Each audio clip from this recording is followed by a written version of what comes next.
Amigos, a las 6:29 nos vamos a las 5 cosas que pasaron esta semana. 1, 2, 3, 4, 5 cosas del campo que sí o sí tenés que ¿Te gusta saber. desafiar los límites de la productividad? En esta campaña, entra una nueva era de excelencia en trigo. Animate a probar lo nuevo. Apostá a la genética más avanzada, con soluciones personalizadas para potenciar tu productividad. Elegí las variedades de Neogen, un nuevo horizonte en semillas. Accede a nuestros lanzamientos en trigo a través de www.sembraevolucion.com.ar. Las 6 de la mañana, 30 minutos en Argentina. Vamos a meternos en 5 cosas que pasaron esta semana y que para mí es importante que ustedes sepan. Vamos a arrancar por el principio, por supuesto. Después de lo que pasó el domingo, después del resultado de las elecciones, después de dar de baja esas teorías que muchos se adjudicaban en realidad los votos del campo, el propio oficialismo se adjudicaba en su momento los votos del campo, sorprendió fuerte esa elección bonaerense del 7 de septiembre, que hizo decir a muchos que el campo había votado al kirchnerismo. Después de eso, el peronismo se adjudicaba los votos del campo y también falló en ese pronóstico, lo vimos en la elección del domingo pasado. Después de todo ese debate, ahora empezamos a debatir reformas. Y el campo dice, bueno, buenísimo, jugaron a ver de quién eran nuestros votos, ahora jueguen a ver de quién son nuestras necesidades y nuestras reformas, que es bastante más útil, la verdad. Bueno, esta semana se juntaban los 4 dirigentes de la mesa de enlace en un evento que hacía LIDE, Argentina, y los 4 se mostraban en público muy entusiasmados con las ideas de reformas que se vienen en el Congreso, pidieron diálogos y consensos. Esto fue justito en la previa de la reunión que hacía el presidente Milei con muchos de los gobernadores en Argentina. Cada dirigente de la mesa de enlace con sus posicionamientos, con sus búsquedas típicas de cada entidad, desde la sociedad rural festejando concretamente el triunfo del gobierno, hasta CRA diciendo, bueno, vamos a seguir defendiendo INTA y SENASA por las dudas que las nuevas reformas vuelvan a hacer algún intento de cambios profundos en INTA y SENASA y en otros organismos descentralizados. Recordamos que eso se cayó porque el Congreso dio de baja los decretos de facultades delegadas que había firmado Federico Sturzenegger, el ministro de Desregulación, para hacer cambios bastante profundos en INTA, sobre todo en INTA, en INB, en el Instituto de Vitivinicultura, en INASE y otros organismos descentralizados, así que volvió eso a la cancha, sobre todo después de que Sturzenegger esta semana en Radio Mitre dijera que se va a mandar al Congreso, además de la reforma laboral y la impositiva, una ley bases 2. Bueno, y dijo además que van a insistir ahí con temas que quedaron fuera de la ley bases original, por eso es que algunos dirigentes empiezan a hacer estas aclaraciones. En el medio también le marcaron un poco la cancha al nuevo Congreso, diciendo, bueno, después de las reformas que va a impulsar el oficialismo en el Congreso, también hay otras cosas pendientes, dormidas, vamos a decir, dormidas a conciencia, dormidas en muchos casos también por el propio oficialismo, muchos pendientes desde biocombustibles, fitosanitarios y otras leyes que el campo viene tratando de impulsar, muy pateadas, insisto, por la política, pero muy necesarias, al menos a ojos de los dirigentes. Y en estas horas empezó a escuchar a empresarios de la agroindustria en general a pedirle a la política que no los vuelva a dejar afuera. ¿Por qué digo que no los vuelva a dejar afuera? Porque en el RIGI se acuerdan que quedaron fuera. El campo quedó completamente afuera del régimen de incentivo a las grandes inversiones. Eso fue bastante cuestionado. Después dijeron, ok, nos rearmamos y hacemos un proyecto propio. Armaron eso que en algún momento se llamó RIDA, que en realidad era como la reestructuración de un proyecto que ya se había armado durante el gobierno de Alberto Fernández desde el propio Consejo Agroindustrial Argentino y que había quedado dormido. Se armó eso, pero al gobierno no le gustó nada, se negaron a tratarlo y la verdad lo desestimaban, decían no creemos en los regímenes sectoriales, si hay un régimen tiene que ser por escala de inversión, como el régimen a las grandes inversiones, y vendrá un proyecto de ley PYME, decían desde el gobierno, que vamos a impulsar en algún momento, esto lo dijeron durante todo el año, pero no creemos en un régimen de incentivo específico para un sector como el agro.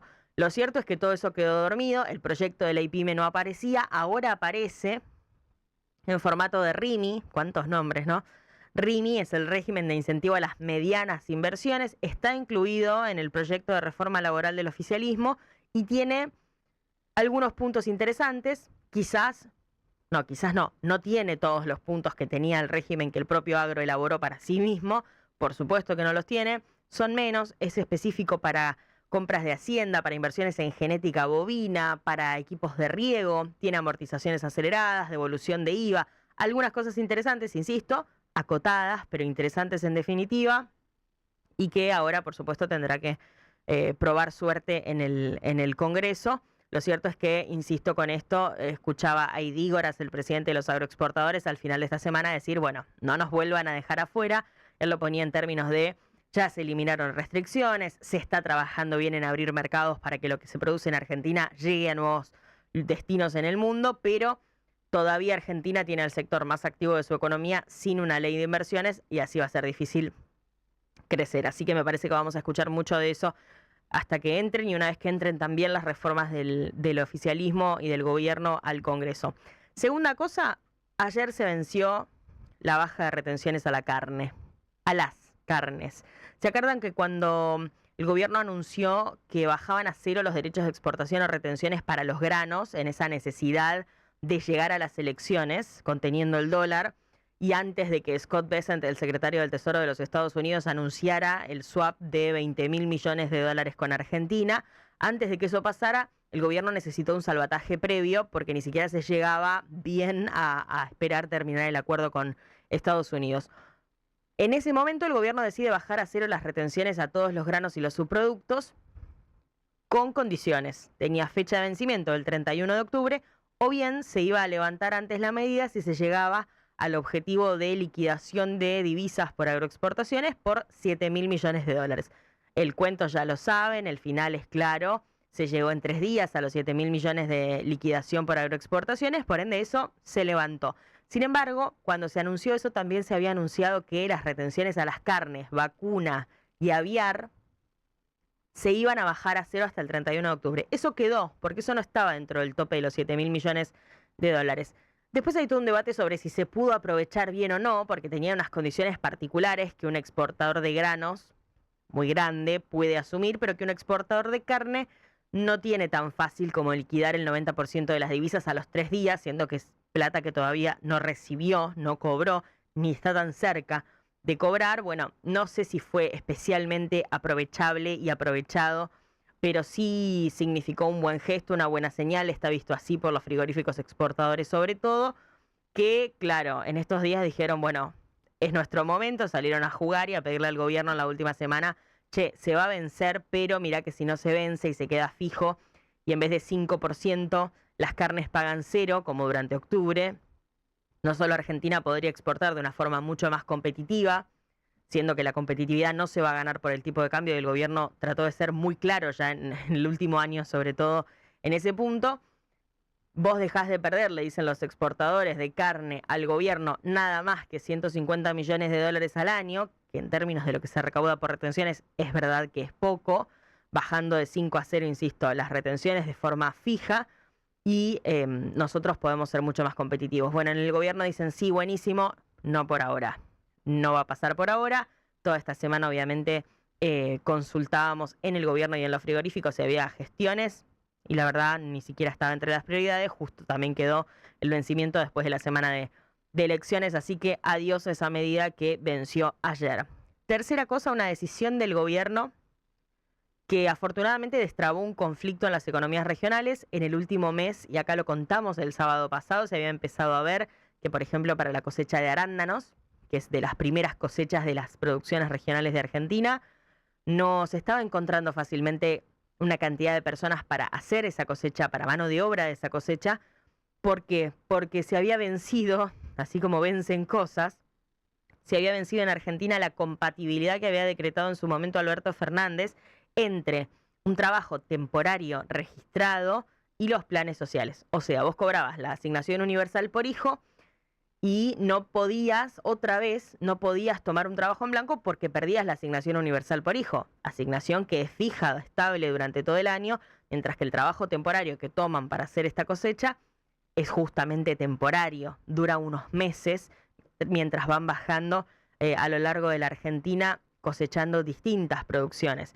Bueno, esa incompatibilidad hace que muchas personas prefieran no tomar ese trabajo en blanco y termina obligando a las empresas a que o se pasen a la informalidad, lo que es un problema en general para todos, para el trabajador, para la empresa, por las consecuencias que trae, para todos, o bien que tengan que dejar la fruta sin cosechar, que es un problemón también para ellos y también para todos. Por eso es que se habían levantado muchos teléfonos, la propia sociedad rural había levantado el teléfono quizás más indicado, que no era el de Agricultura para resolver esto, sino el de Sandra Petovelo, el de Capital Humano, y se resolvió. El gobierno esta semana finalmente decidió resolver ese problema, prorrogando por un año la compatibilidad entre planes sociales y trabajo en blanco temporario. Fue celebrado por UATRE, lo ven como una buena decisión. CAME sigue diciendo, chicos, nosotros nos vamos a discutir esto, ahora que tenemos un año para charlarlo, nos vamos a discutir esto al Congreso. Acá charlábamos con un referente de CAME hace algunas semanas que nos decía, bueno, nosotros queremos que en el Congreso se juegue este partido y que quede para siempre. En el gobierno dicen, che, ¿les parece que para siempre no es bajar un poco, no es nivelar para abajo en algún punto, asumir que todas esas personas van a necesitar de por vida una asignación? Bueno, lo que muchos dicen es, si no la necesitan, dejarán de cobrarla, pero quienes la necesiten podrán tener este trabajo. Será compatible de acá en adelante, así que hay un intento de que esto quede en el Congreso, pero mientras tanto, insisto, estos 120.000 trabajadores que habían podido cobrar planes y a la vez trabajar en la cosecha de economías regionales, lo van a poder hacer por otro año más, y las cosechas se van a poder hacer también, que es un dato importante. Me voy a la cuarta cosa. Cambio climático. Yo sé que no estamos en época de... No es tendencia por estos días. El gobierno tiene una postura especial sobre esto, pero se hace ahora en noviembre la cumbre de cambio climático que se llama COP30, organizada por Naciones Unidas, se hace todos los años. Y el campo dijo, bueno, aprovechemos al Milei dialoguista, al Milei de los consensos que dejó la última elección del domingo, y le mandamos una carta. Esa sí no la viste venir, ¿eh? El Milei dialoguista de los consensos, después de arrasar en una elección, no la vimos venir. No la vimos venir, pero es verdad que era necesario y que si no, se iba a poner difícil el siguiente tramo del gobierno. ¿Qué le dijeron las 34 instituciones del agro al presidente Milei en esa carta? Queremos que Argentina esté en la COP30. Parece una nimiedad, pero vamos a entender juntos por qué no lo es. Se va a hacer en Brasil, insisto, ahora en noviembre.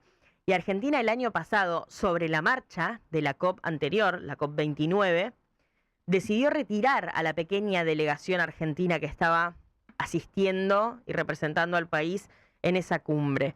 Bueno, lo que el campo le pide a través de 34 instituciones, donde están todos, entidades de productores, de la agroindustria, cámaras de comercio vinculadas al campo, los propios exportadores, muchísimas instituciones, le dicen al presidente que Argentina vaya, que haya presencia oficial en la COP y que vayan a defender la producción argentina, porque después somos los primeros en patalear cuando la Unión Europea dice, bueno, muy lindo lo que haces, pero aunque yo ni siquiera lo pueda implementar, te voy a pedir que la carne y la soja que me mandás, me la vas a poder seguir mandando solo si me demostrás con todo un sistema que seguramente encarezca algunos costos, que viene de zonas que no se deforestaron. No importa si se produce en la pampa húmeda, que no se deforestó nunca, y que al revés, los gringos en la pampa húmeda ponen árboles para tener sombra para los animales. No importa eso. Demostrámelo. Que termina siendo visto por algunos sectores en todo el mundo y no solo en Argentina como algo bastante parecido a una barrera arancelaria. Bueno, para que esas cosas o no pasen o que Argentina esté sentada a esa mesa, lo que le piden al gobierno a estas instituciones es que el gobierno argentino vaya a defender su producción agropecuaria, porque a diferencia de otros países, Argentina sí tiene cosas para demostrar que hace las cosas bien, valga la redundancia. Otros países están más flojos de papeles y se entiende si van con un discurso más aspiracional, más difuso en realidad. Ahora Argentina tiene pruebas, estudios, papers sobre esto, así que le piden que esté sentado a esa mesa. Y quinta cosa, entraron algunos legisladores pro campo al Congreso. Entraron no, bueno, estuvimos poroteando hasta ayer si entraba o no Lustó. ¿Entró? No está, sí, entró. No está entre los diputados pro campo, estamos todos de acuerdo Justo en no. eso. Todo lo contrario, había muchos memes sobre, mirá si no entra por 125 votos. Pero más allá de Lustó, entraron algunos de los legisladores que estaban candidateados y que vienen de orígenes agropecuarios o vinculados a la producción. Barbechando había poroteado que había 16 candidatos ligados al campo. Finalmente entraron 10. En el Senado, desde el propio Joaquín Venegas Lynch, que encabezaba la lista de La Libertad Avanza en la provincia de Entre Ríos, productor agropecuario. Fregonese, Alicia Fregonese, su segunda en esa lista, también productora, también senadora a partir del 10 de diciembre por la misma provincia y por La Libertad Avanza. Pablo Servi, que era el primer candidato a senador de La Libertad Avanza en la provincia de Neuquén, ingeniero agrónomo, empresario de Servi, la marca de manzanas, empresario frutícola. La propia Patricia Bullrich, que se ha vestido de gaucho, que viene por supuesto de familia de productores agropecuarios, pero que además siempre se embanderó mucho con el agro, cuestionado por algunos productores agropecuarios y algunos sectores de la producción, celebrado por otros. Era la que en las marchas del gobierno de Alberto Fernández en plena pandemia se ponía el traje de gaucha y se subía a un caballo. Y a caballos, y llegaba a caballos a las marchas en San Nicolás. Recuerdo haber estado ahí y ver esa escena. Y después muchos otros legisladores, desde la propia vicegobernadora de Santa Fe, Gisela Scaglia, en diputados, donde también van a entrar referentes de Salta, de La Pampa, de San Juan, inclusive de algunas otras fuerzas.